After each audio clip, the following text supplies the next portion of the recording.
Hello everyone. तो अभी आपका जो क्वेश्चन नंबर है 33 अकाउंटिंग रेशियो ही चैप्टर चल रहा है। डेप्ट इक्विटी रेशियो जो था हमारा वो कंप्लीट हो चुका है। टोटल असेट्स टू डेप्ट रेशियो का फर्स्ट क्वेश्चन है अगर कहा जाए तो, क्योंकि टोटल असेट्स टू डेप्ट रेशियो 33 से स्टार्ट होता है। ये क्वेश्चन में इंफॉर्मेशन गिवन है, फाइंड करना है आपको टोटल असेट्स टू डेप्ट रेशियो।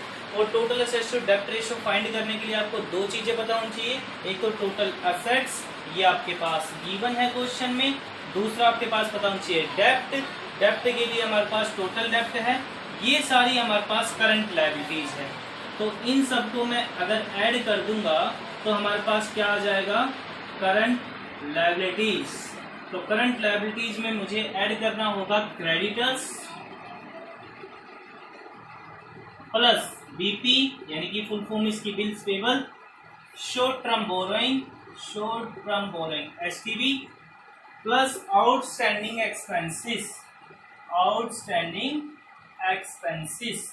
इन सबको आप ऐड कर दीजिए। तो क्रेडिटर्स आपका है ₹2,50,000, बिल्स पेबल आपका है 20,000 रुपए,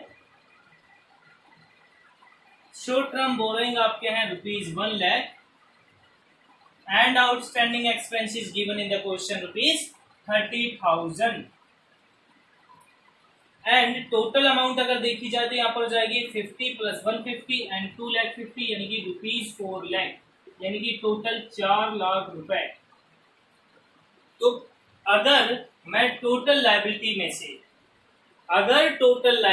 से करंट लायबिलिटी माइनस करूंगा तो कौन सी लायबिलिटी आएगी, नॉन करंट लायबिलिटी। कौन सी आएगी, non current liability. Very easy है, क्योंकि टोटल लायबिलिटी में डेप्ट का मतलब होता है liabilities.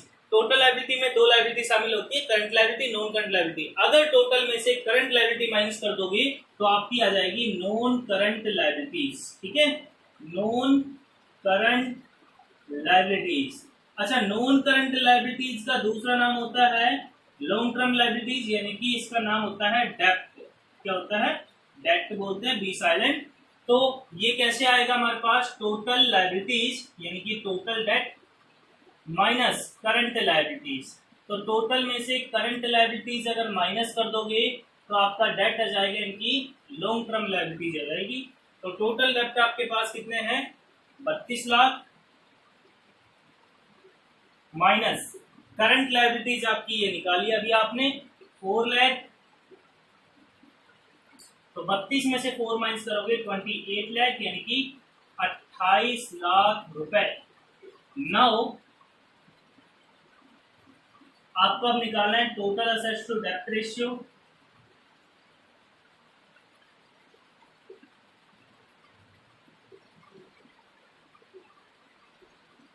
Formula total assets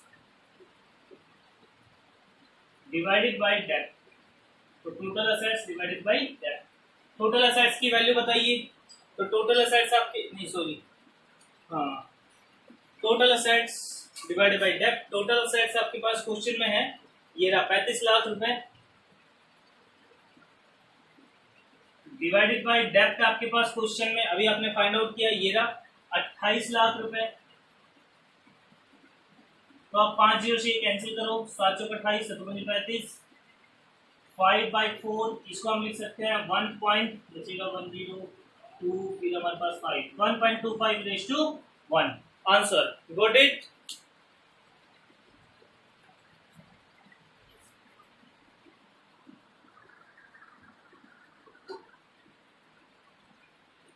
okay student, तो यहाँ पर अब नेक्स्ट क्वेश्चन हम चलते हैं। 33 के बाद 34 क्वेश्चन जो है वो 35 की कंपैरिजन में इजी है, तो अपने आप सोल्व करना, डाउट होता है तो ले सकते हो आप।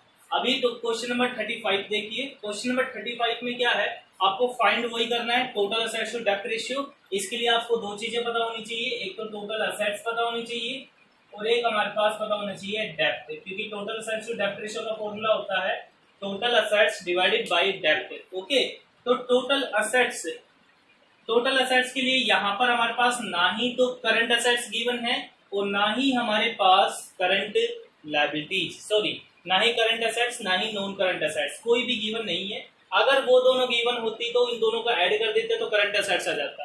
Got it? क्योंकि टोटल असेट्स में हमारे पास क्या होता है, current asset non current asset दोनों शामिल होती है। अगर करंट और नॉन करंट असेट्स को ऐड कर दोगे तो ये आ जाता है, मगर वो दोनों गिवन नहीं है।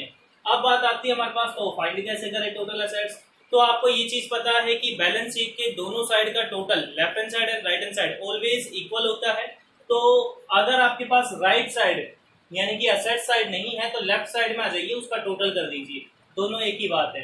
तो लेफ्ट साइड में आपके पास तीन आइटम्स मैंने बताए थे होते हैं, एक तो इक्विटी यानी कि शेयर होल्डर फंड, एक हमारे पास होता है नॉन करंट लायबिलिटीज और एक होती है करंट लायबिलिटीज। तो इन सभी को ऐड कर दीजिए तो आपका क्या आ जाएगा, टोटल असेट्स आ जाएगा। तो इस क्वेश्चन में टोटल असेट्स हम निकालेंगे इस टाइप से, total assets is equals to, सबसे पहले हमारे पास इक्विटी, इक्विटी के अंदर आपके पास है शेयर कैपिटल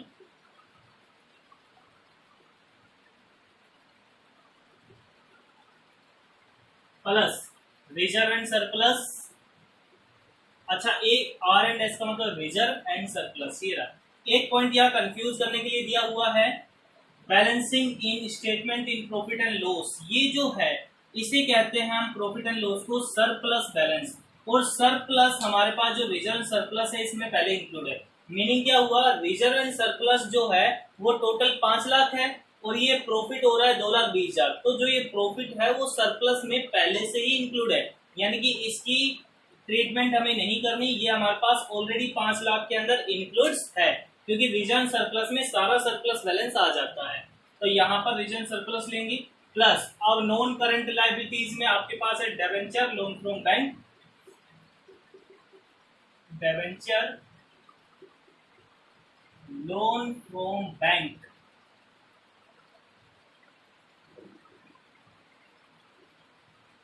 प्लस, और करंट लायबिलिटी में सिर्फ एक ही आइटम आपके पास है जो कि है short term borrowing, STB, short term borrowing. तो यहाँ पर value of share capital given in the question of ₹20,000 and value of reserve surplus given in the question of ₹5 lakh and value of debenture given in the question of ₹30 lakh and loan taken from bank of ₹10 lakh and short term borrowing means current liability given in the question of ₹8,60,000। Got it? तो यहाँ पर अगर इसका total किया जाए तो आ जाएगा 20 और 30 50 और 10 60 लाख, 5 65 65 और 5 कितने होते हैं, यानी कि 70 70 3 73,60,000, यानी कि 73,60,000 टोटल असेट्स आपके पास आ चुका है।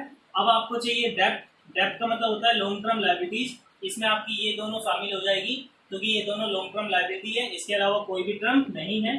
तो लॉन्ग टर्म लायबिलिटी में आएगा 8% debenture plus lone from bank. Okay, तो यहां पर आपकी value of debenture ₹30 lakh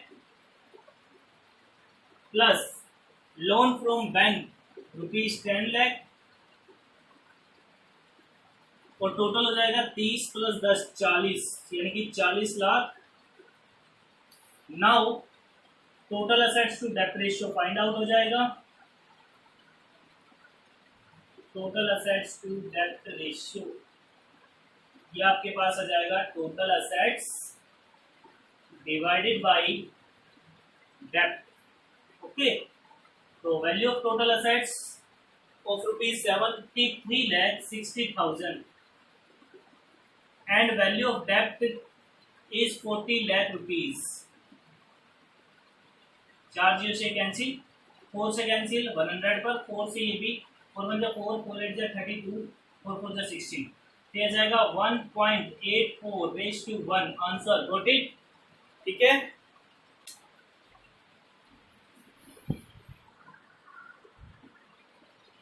hello. तो क्वेश्चन नंबर सेम है इसके जैसा ही नेक्स्ट, यानी कि 36 एंड 37, तो वो आप सेल्फ ट्राई करना।